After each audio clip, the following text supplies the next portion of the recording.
de noms associés à la victoire militaire israélienne en 67, mais si je vous disais que le roi du Maroc, Hassan II, avait aussi contribué à la victoire éclair de l'État hébreu. Info, Intox, Johanna Binder, bonsoir. Bonsoir. Alors, est-ce que Israël a effectivement gagné cette guerre de 67 grâce à l'aide du Maroc? Eh bien, sans le Maroc, Israël n'aurait peut-être pas gagné la guerre des 6 jours. Alors, tout commence en 1965, on est 2 ans avant que débute la guerre des 6 jours. Les grands leaders du monde arabe se retrouvent à Casablanca. C'est le 3e grand sommet de la Ligue arabe. Alors, vous vous en doutez, le Mossad ne fait pas partie de la liste officielle des invités, mais il est là et il va recueillir des informations cruciales. Une équipe du Shin Bet et du Mossad, il s'appelle à Tsiporim, donc les oiseaux, vont occuper le dernier étage du très luxueux hôtel à Casablanca où sont attendus les dirigeants arabes et où va aussi avoir lieu la conférence.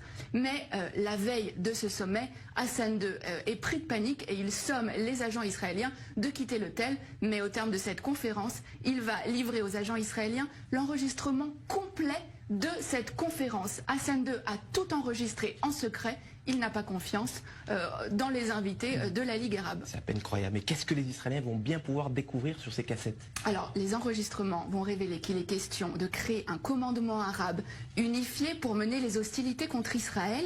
Et le point crucial, c'est que les rangs arabes sont profondément divisés. On va pouvoir entendre des échanges extrêmement vifs entre Hussein de Jordanie, mais aussi Nasser. Et alors, ce qui est vraiment important, c'est que les nations arabes vont vraiment révéler leurs faiblesses. Elles ne sont absolument pas préparées pour une guerre contre Israël.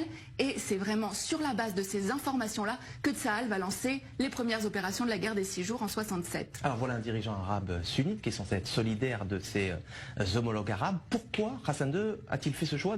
Qu'est-ce qui l'a motivé? Alors, ce qu'il faut savoir, c'est qu'avant déjà ce sommet, le Maroc et Israël entretenaient déjà des relations stratégiques. Hassan II avait accepté que des juifs marocains émigrent vers Israël, en échange de quoi Israël fournissait une aide logistique au Maroc, notamment en formant ses militaires.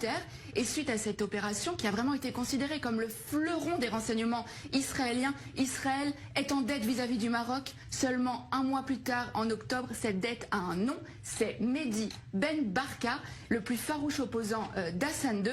Le Mossad participe à l'opération Baba Batra. L'objectif, c'est faire disparaître absolument Ben Barka, Baba Batra aux initiales donc de Ben Barka, mais c'est aussi le nom d'un traité du Talmud. Le Maroc a donc été un allié indispensable à Israël dans la guerre des 6 jours, même si, on le voit bien, aucun cadeau n'est gratuit. La petite histoire de la grande histoire. Merci Johanna Binder pour ces détails croustillants.